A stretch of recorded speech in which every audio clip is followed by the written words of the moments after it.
Pourquoi un binôme? Parce que la tâche est quand même importante. Il y a un aspect symbolique dans cette coprésidence, c'est que Hicham, qui est marocain, est sur le continent africain, et moi-même, qui suis plutôt d'origine grecque, donc suis sur le continent européen. Et on veut porter vraiment ce symbole parce que il y a des messages à faire passer. On l'a fait depuis 4 ans et on va continuer avec le conseil d'administration et le bureau.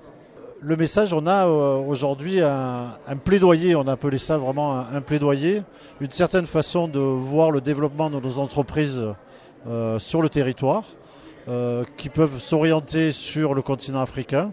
Et c'est quelque chose de très important pour le développement de nos entreprises et nos amis aussi africains. Je pense que tout le monde nous cite en exemple parce qu'effectivement nos actions sont extrêmement intéressantes, parce qu'on est dans une démarche extrêmement éthique et on est dans un nouveau logiciel, si je peux me permettre le terme, dans lequel on veut absolument que la richesse soit partagée entre les entrepreneurs africains et européens.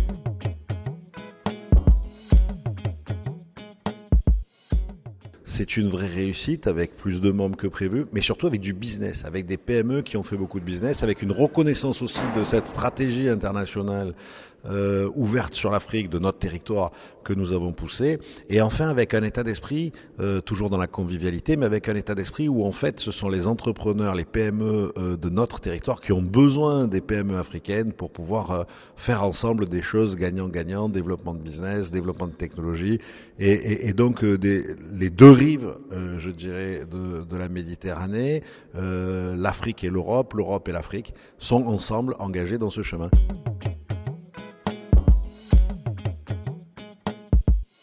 Nous sommes en même temps dans une espèce de dynamisation et en même temps dans une continuité.